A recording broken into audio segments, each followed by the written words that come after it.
we would flow easier in the blessings of God if only we would do this one tiny thing. And that is what today's Daily Shift is all about. Welcome back to the series Life More Abundant, day 12 of 21. In this series, we're exploring how to live out the promises God has given us. If you've missed the first few days, no worries. There's a link in the description below that will lead you to the blog that has everything for you for ease of reference.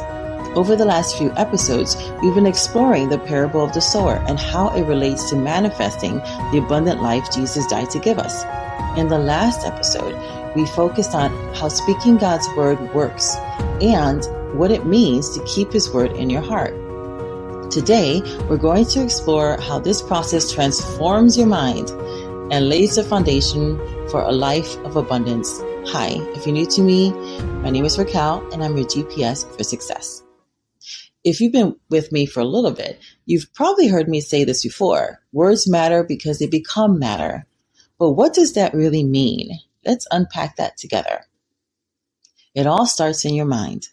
The words you speak shape your neural pathways, the highways your brain uses to make decisions. The more you repeat something, the stronger those pathways become. Eventually, they turn into habits, and over time, these habits put your decision-making on autopilot. Before you even realize it, your thoughts and actions are aligned with the words that you've been speaking.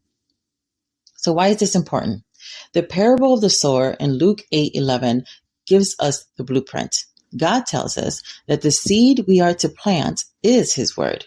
It's the only seed he guarantees will produce 30, 60, and 100-fold. Words, when spoken and believed, will always produce a harvest, though not always immediately. That's why it's crucial to speak God's word over your life. In Jeremiah 1:12, we're reminded that he watches over his own words to ensure that they're fulfilled. God shows us his method of operation through his word. He doesn't do anything without saying it first. And because we are created in his image, we function the same way. Our minds are running our lives 95% of the time on autopilot. And this autopilot takes its direction from the voice of our minds, our mindset. Every 10 seconds, your brain is checking in with the voice of your mind. It asks, what's the current instruction? And your mindset is where that instruction comes from. The beauty of this is that you control where your mind goes. Proverbs 23:7 says, as a man thinks in his heart, so is he. Where your mind goes, the man follows. Literally. This is how we're wired for success. But it's more than just thoughts. Your mindset even affects you at a cellular level. The cells in your body receives instructions from the voice of your mind. So when you consistently speak God's promises over yourself, you're literally changing your body's response, your energy, and even your future. Now, let's be real for a minute. This isn't an overnight transformation. I know it can feel like that at first because for some of us, our experience with salvation was like flipping a switch. One moment we were in the dark, and the next moment we were in the light. I remember accepting Christ when I was almost 13, and it was like my whole world changed in an instant. But when it comes to other areas of our lives, our mindset, our habits, our thinking, it can take time and consistency to see the results. Think of this process like a construction project. You're building something new, brick by brick, day by day. Some days you're adding new structures, while other days you might be tearing down old ones that no longer serve you. This is why it's crucial to keep God's word in your heart. When you speak his promises daily, you're not just uttering words, you're shaping your future. Consistency is key here. You wouldn't plant a seed and expect it to grow overnight, right? It takes time, water, sunlight, care. The same is true for the seeds of God's word. You plant them by speaking them, and with time and nurturing, they will bear fruit in your life. Now, let me give you a practical tip that has changed my life and the lives of my clients. It's the 1% solution. You don't need to overhaul your life all at once to see change. all it takes is 1% of your day. That's about 15 minutes. Imagine the transformation you'll experience if you spend those 15 minutes speaking God's word over your life, declaring his promises, and aligning your mind with what he says about you. Focus is crucial here. What has your focus has your ear, and what has your ear has your heart. Proverbs 4:23 tells us to guard our heart because out of them flow the issues of life, right? The boundaries and limitations of our existence. Your heart is like a garden. What you plant inside of it will grow and produce fruit in your life. So make sure you're planting the right seeds, God's word. This small daily investment compounds over time. Think of it like a high yield savings account or a mutual fund. At first, you might not see much change, but with consistency, those daily deposits of God's word will grow, strengthen your neural pathways, and build a life that reflects his abundance.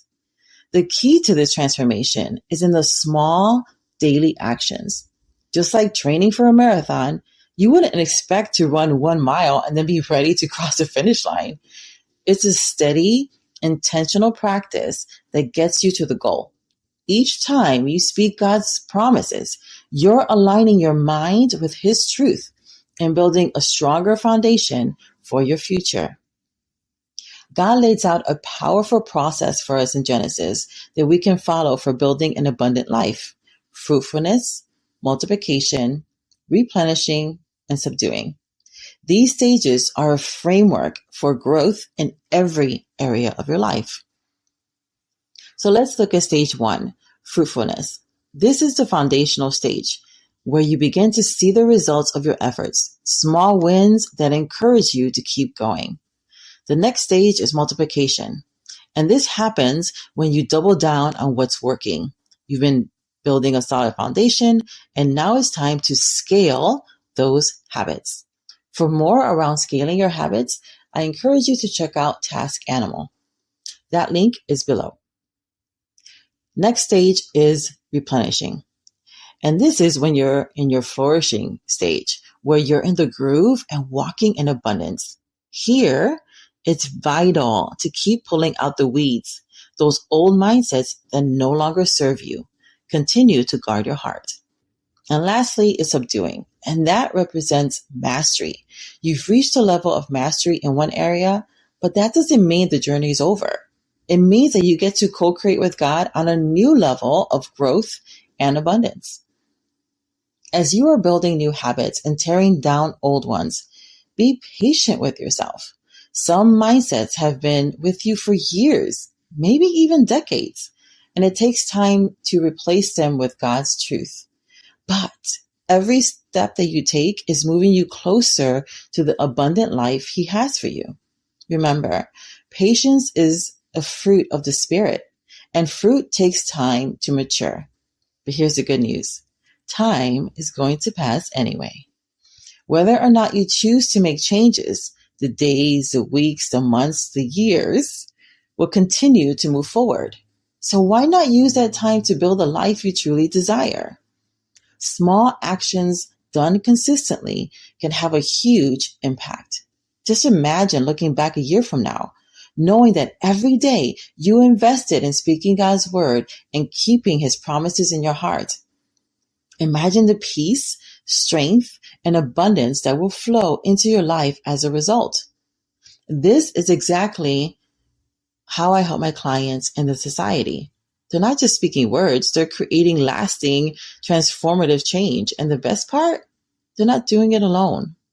In the society, you get to access a live group coaching twice a month, and we dive deep into principles like this and how to apply them in your life. You also get 24/7 access to voice note coaching with me, so you can receive support whenever you need it.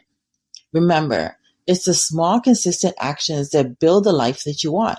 You've already taken the first step by tuning in today, and I'm here to walk you through this every step of the way. Please ask your questions below. I always come back to engage with my comments. So until next time, may God's riches and best be yours. Bye for now.